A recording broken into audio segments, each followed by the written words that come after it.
రోజు మంత్రులుగా మేమందరం కూడా పెన్ డౌన్ చేసినాం. ఒక్క ఫైల్ కూడా ముట్టలేదు ఆ రోజు చెప్పేసి కూడా నేను ఈ సందర్భంగా తెలియదు. ఇంకొక విషయం కూడా తెలంగాణ ఉద్యమం బతకాలి. ఇంకా ఆ రోజు ఉన్నా కూడా తెలంగాణ ఉద్యమం బతకాలంటే ఆ రోజు కేసీఆర్ గారు మరి సిద్దిపేటకు సంబంధించి ఎమ్మెల్యేగా రాజీనామా చేయడం జరిగింది. ఆ రోజు కూడా మేమందరం చేసిన మాకు నలుగురికి ఇన్ఛార్జ్ ఇవ్వడం జరిగింది. నాకు కిష్టారెడ్డి గారికి, విఠల్ రెడ్డి గారికి, ఫరీదుద్దీన్ గారికి.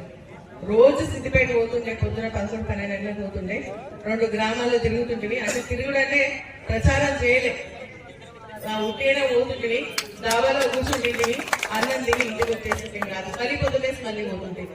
మా డ్యూటీ మేము చేసినాం. కానీ తెలంగాణ వాదం బతకాలి అంటే, తెలంగాణ రాష్ట్రం రావాలి అంటే కేవలం కేసీఆర్ గారి ద్వారా జరుగుతుందని చెప్పేసి కేసీఆర్ గారు గెలవాలని ఆ రోజు మేము ఇండైరెక్ట్ కూడా వారికి సపోర్ట్ చేయడం జరిగింది.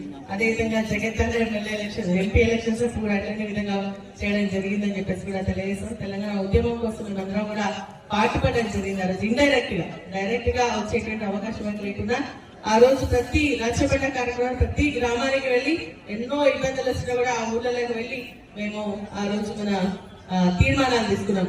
మా హరికృష్ణ ఊరి మొత్తం ఏం చేసి మొత్తం గోడ కట్టేసి మరి అగిపెట్టి సంచులెట్ట దాన్ని నూకపోకుండా అయినా నూకిపోయి తెలంగాణ తీర్మానం తీసుకొని వచ్చి ప్రభుత్వానికి పంపించడం జరిగిందని చెప్పేసి కూడా నేను ఈ సందర్భంగా గుర్తు చేసుకుంటా ఉన్నాను.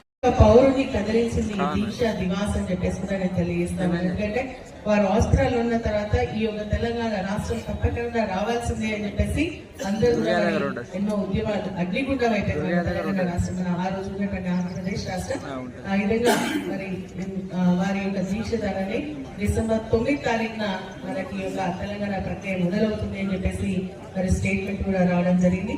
అదే మన తెలంగాణ రాష్ట్ర ఏర్పాటుకు మరి నాంది పలికినటువంటి దీక్ష విషయాన్ని మన ప్రతి ఒక్కరు కూడా తెలియజేయాల్సినటువంటి అవసరం ఉంది. ఈ రోజు మనం ఎందుకు జరుపుకుంటున్నామంటే ఆ రోజు పోరాటాలు, ఉద్యమాలు, త్యాగాలన్నీ గుర్తు చేసుకుంటూ భావి తరాలకు అందించడానికి మరి దీక్ష దివస్ ఎంతో ఉపయోగపడుతుంది. అందుకే ఈ రోజు వస్తున్నటువంటి పిల్లలకు చరిత్రలు తెలియదు. ఆ చరిత్ర మళ్ళీ మనకు తరతరాలకు అందించేటువంటి విధంగా మనం దీన్ని తీసుకెళ్లాల్సినటువంటి అవసరం ఉంది. అందుకనే ఇటువంటి కార్యక్రమాలను కూడా చేసుకోవాలా. ఈ రోజు సర్పంచ్ ఎన్నికలు ఉంది, చాలా మంది ఇటైనా కూడా మరి ప్రతి ఒక్కరికి కూడా తెలంగాణ ఉద్యమం, తెలంగాణ కేసీఆర్ గారి నాయకత్వం బలపరిచే విధంగా ఉండాలన్న ఆలోచనతో ఉన్నటువంటి వ్యక్తులం. కాబట్టి రేపు జరగబోయేటువంటి స్థానిక సంస్థల ఎన్నికలు, ఎందుకంటే ఏదైతే రాష్ట్రం కావాలి అని చెప్పేసి కేసీఆర్ గారు కోరుకున్నారో ఆ రాష్ట్రంలో అడుగుతున్నటువంటి సమయంలో మనకు కొంత బ్రేక్ వచ్చింది.